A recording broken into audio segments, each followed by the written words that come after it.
Hello and welcome to Money Unmasked, where we break down complex topics into clear, calm context. Today, we're exploring how leaders make decisions when tensions are running high.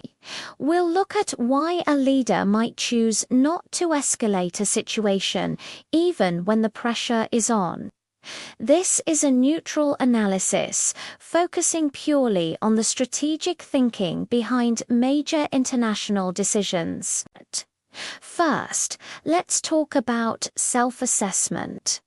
When a big decision is on the table, it's common for leaders to pause and reconsider their options. They're not just sitting still, they're actively looking at new information, gauging public reactions, and considering any internal changes that might affect the outcome. Analysts point out that this period of reassessment is a normal part of the process. It's a sign of careful leadership, not necessarily indecision.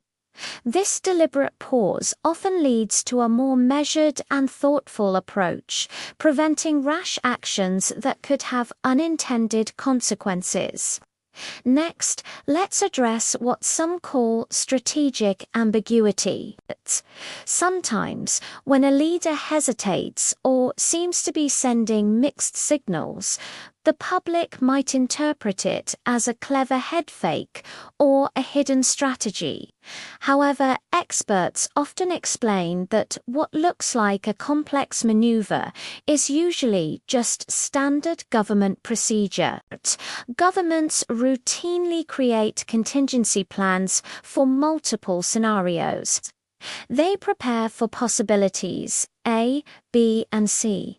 Even if they fully intend to stick with option D, this is just responsible planning, not a secret signal of imminent action.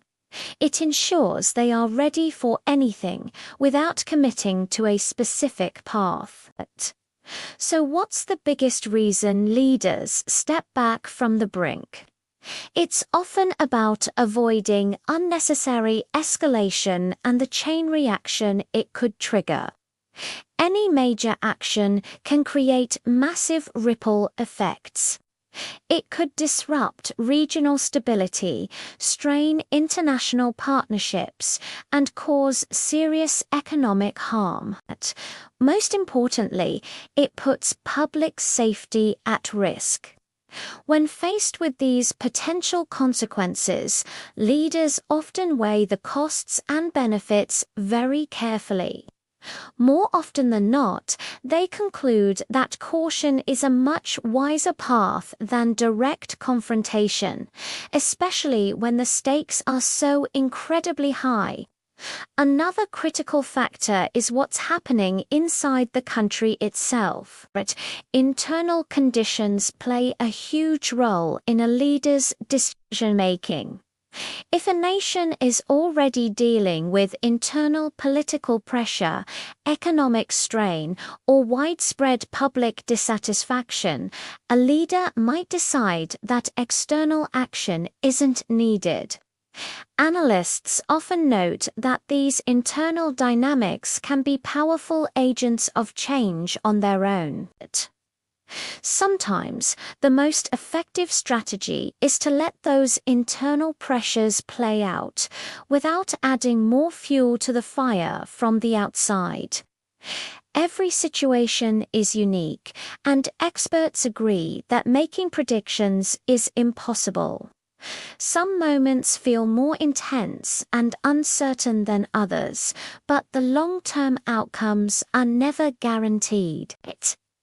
What we can say is that leaders generally prefer to use diplomatic, economic, or political tools over direct escalation. These tools offer more control and carry fewer risks. So, to sum it up, a leader might choose de-escalation because the strategic costs of acting are simply too high. Caution, careful planning, and a focus on long-term stability often prove to be the most effective strategies. Thanks for watching this Money Unmasked breakdown. If you found this explanation helpful, be sure to like, subscribe, and hit the notification bell for more clear.com and accessible context.